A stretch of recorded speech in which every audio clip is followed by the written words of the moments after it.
My niece's startup just automated an entire factory line with AI in under 6 months. It's insane what you can do now. I work in logistics and honestly, our tracking system still runs on Excel. Digitalisation, not really happening yet. We tried a cloud-based solution at work, but nobody knew how to use it, so we went back to emails. I work in a big chemical company. We're finally using sensors to monitor machines in real time. It's a big save. What happens when the world of industry collides with the fast-moving digital age? Today, we talk about how more digital access can actually make economy more competitive. Across the globe, startups are sprinting ahead, using AI and data-driven decision-making, sometimes entering sectors that haven't changed in decades.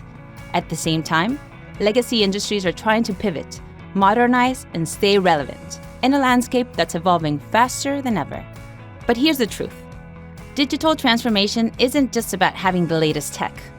It's about people, processes, culture, and knowing how to make it all work together. Because in today's market, it's not just about being big. It's about being smart, agile, and ready. Welcome to episode 2 of Where It All Happens, a Territories in Action podcast. My name is Maria Marquez, and I invite you once again to discover cities, regions, and places looking to innovate. In this specific case, looking for a more digital future. In this episode, we're unpacking the digital revolution in industry, with huge opportunities waiting for those who get it right. On 29 April 2025, we launched from Brussels Berlaymont Building a new EU preparatory action on innovation for place-based transformation. We have 200 territories participating in this project, and during the next 2 years, they will search for new ways to use their potential to face chosen challenges. The challenge we will talk about today is digitalisation to boost competitiveness. And precisely during the launch event, we had the opportunity to speak with Adolfo Morais from Basque country about its bold strategy in quantum technologies. So we're here today with Euskadi's Deputy Regional Minister of Science and Innovation, Adolfo Morais Esquerro. Thank you for joining us today. Hi, thank you. So can you tell us a little about Euskadi's strategy to become a leader in quantum technology? This can sound a little sci-fi for some people, but why is your territory investing in this, and what's the vision behind it? Okay, let me say that this is not science fiction. Maybe we could use the word science real or real science.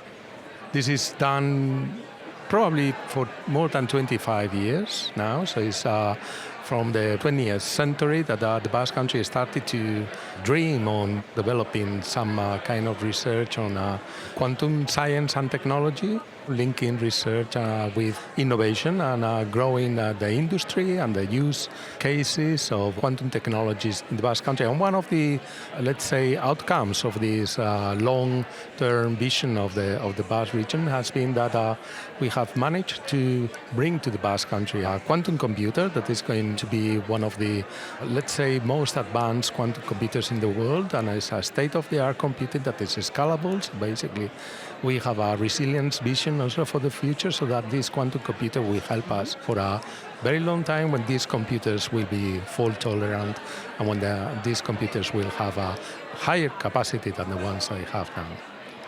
Oh, sounds really interesting. Can you tell us about the structure of the project and how you coordinate all of the work? Basically, it's a European vision on how to deal with strategic investments and strategic projects in our local region. The Basque Quantum Project has a strategic commission that is joined by different researchers and policymakers and industry and also universities, because the dimensions that we are facing in the project are 4. The first one would be research, the second one would be talent, skills. The third one would be developing open innovation. That means not only innovation in industry, but also innovation in the public sector. And the fourth one is the infrastructure, the use of the infrastructure as a magnet for growing these dimensions in the Basque country. And each of the dimensions has a steering group that basically is providing the policy makers with roadmap for developing all these dimensions for us to make good decisions for the common good of the Basque society and the European society at large. Okay, and how are businesses involved? Are we seeing real-world uses already? Yeah, the first thing we did in the project was to map. So we came up with a large number of companies, 75 companies that were potential users, end users of quantum technologies, not only quantum computing, but also other technologies in the sector. And we also mapped the capacity for research and for skills. So we came up with a large number of research centers at university, 21 of them, that are basically collaborating in the project. So basically, industries are also, of course, trying to develop use cases for their own sake, for their own benefit. But they do that collaborating with research centers and at universities. And I think this is one of the strengths of the project. And among these advantages, I think one of them would be that I think we are aware that high-performance computers, for example, very large high-performance computers, they are intensive users of energy and intensive users of water. So basically, by using quantum technology and quantum computation, for example, we hope that we can diminish the use of these two very key elements. Wow, sounds like real-world innovation. So how does this benefit the public sector? There are specific examples of use cases for the public sector, and we can mention some of them. For example, energy grids use. Another, I think, very relevant area of work is cybersecurity. So to be cyber safe, I think quantum computing can bring both cybersecurity problems, but also a cyber safe society and environment. And this is one of the paths that we are following, is basically researching on that area and using the quantum computer for industry. It really feels like this is not just a tech revolution, it's an economic and social one as well. How do you see this evolving over the next few years? First of all, let me say that I believe that the progress of the adoption of quantum technologies and computers are going to be different in some terms from the adoption of AI or high-performance computers. Basically, it's going to be probably faster. It's going to have a very big impact, and it's going to improve these two technologies. So the point of view, I think, is that you can either wait until you can use this technology and it's developed, let's say, a high level, or you can start soon. And this is what we are basically doing. The way we see it is that it's very usual that research or innovation, industry, infrastructures, they work as isolated systems. But this platform is going to help us to bring all of them together to an ecosystem that is going to basically make it possible for us to dream with the leadership in quantum technologies. Wow. Okay, one final question. For anyone listening who's interested, a student, a startup founder, or just a tech enthusiast, how can they get involved? There are many ways. For all general talented people or people that just would like to understand quantum technologies and the possible impact in the future of these technologies and science. So we have a very rich outreach program open to the public and open to these enthusiasts. But we also have specific actions and lines of work for students, for early adopters, and for end users. We have developed roadmaps for these practitioners and students. We already have trained more than 600 people, from industry, from the public sector, and from universities in these technologies.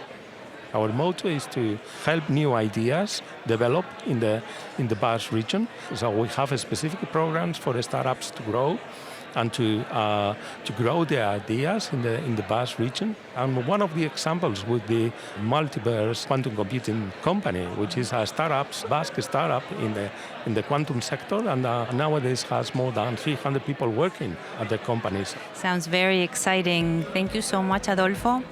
Euskadi's quantum leap is truly inspiring. Best of luck on this journey. Thank you very much.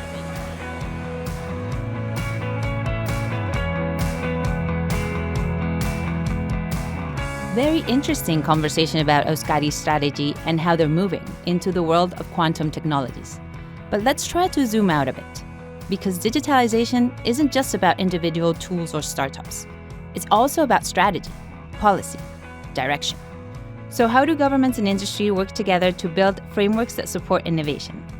And how do we make sure this transformation is actually accessible to real people? To dig into that, we're joined by Helin Yontar, an expert on how to train people in AI, a content creator, an all-around expert in how tech is reshaping society. Welcome to the show, Helin. Thank you, Maria. It's great to be here. So let's start broad. In your view, how is digital technology changing EU industry right now? Well, it's a question that we can take from a lot of different perspectives. But I think the most important thing is that it's affecting EU industry in a lot of different ways because it's affecting the EU society in general. I think one of the things that I see very often doing training for companies, working with people on how AI can help them in their companies, I see this misconception where companies are really focused on how to use AI to do things faster, better, profit, and everything to improve the processes in general. But they don't spend as much time in deciding what AI means for them. How do they define it? And I think this is causing the employees, the companies in general, to struggle with the strategy around AI. And I think this is also affecting the industry in general, because the focus shift in the past years has been, how can I use AI to improve a process, to how can I define AI for my company, for my values, for what I can do with it. So I think it's affecting it both positively and negatively, depending on how you position it within the industry. So probably we don't have all the answers to the puzzle right now, but in your opinion, how can digitalization become more of a policy lever and promote competitive industries and quality jobs? I really like this question. I think policy-wise, again, connecting this to my general idea on AI, policy, when you think of it, are frameworks, are guidelines on how we should do things, how we should use technology, and it's there to create those limits to not destroy the planet, right? I actually really love this example from a speaker that I listened to in a conference in Geneva last year. And Geoffrey Hinton was the speaker, and he was saying we have policy and regulations so that we can make capitalism work without destroying the planet. And I think that is how we should see AI as well. We should use AI to create better policy, and we should create policy to create better AI, so that we can use this technology and make things work without destroying what we define as valuable. And you, as an expert on educating people on AI, how can we educate industry to use this AI and on their benefit and become more competitive? Well, I have one good news and one bad news about this. The bad news, which I always communicate when I discuss projects on education, is we need time. We need to put time aside. We need to make effort to do training in a way that people understand training, because we're built, biologically, we're built in a way to create habits, to use the information that we obtain so that learning happens. We can only learn things when we apply the information that we have, which actually means that we need to create time and space for people to experiment and use the information that they have on AI. So I always say, just talking about AI or doing AI events or one day fun workshops doesn't really help people apply AI. So I think that is the bad news, that we need to actually put some funds aside, some time aside if we care about this. The good news is that it's becoming, I think, the barrier for entry for AI education is also becoming lower and lower each day. We're seeing a lot of different tools out there which helps people even build apps to experiment, or I mean, maybe in the beginning it was a lot more difficult because people would need to learn some coding languages, or they would need to have some specific technical skills to even get started on experimenting. And that barrier now is lower. So I think a lot more people can experiment and learn with AI easier. So that is the good news. So let me see if I can sum it up well. More training for the industries. We need them to invest in training, but we can benefit from the accessibility to AI. Exactly. How can we solve the doubts and worries of AI replacing industry? Well, I have some ideas around it. I think there are two ways that we can see this. One of them is, I think it's the fact that some of the jobs will be done by AI, but the job definitions will be a lot more different than the definitions that we have today. So I think I definitely understand the worries, and I think they're really legitimate, but we need to also understand that AI will be replacing jobs, but AI will be creating jobs as well. There are a lot of research around, which one is going to be having a higher impact, a bigger part of the pie chart, let's say. But I think the worry is not necessarily a bad thing, because worrying about things also makes us think what's next. It makes us think, okay, how do we need to reskill ourselves, the industry in EU in general? So it also helps us keep up and adapt with the technology that's adapting. So yeah, I don't know if I want to remove that worry, if it makes sense, because I think it makes sense to have it so that we adapt.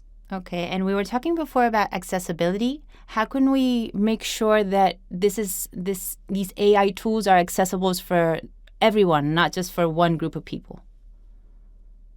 I think there are some great work that's being done in the EU regarding this, because I see that there's a general understanding that creating accessibility for AI also comes from creating accessibility for internet, creating accessibility for also, we speak about the opportunity gap, the imagination gap. Like, it's also about creating that awareness and creating that safe space for people to start learning.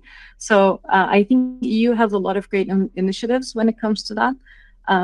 But creating accessibility is also not just a responsibility for governments, but also for companies, but also for people on a personal level. So I think this should be tackled from all different levels.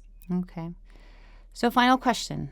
If there is one thing industry leaders should do right now to future-proof their competitiveness, what would it be?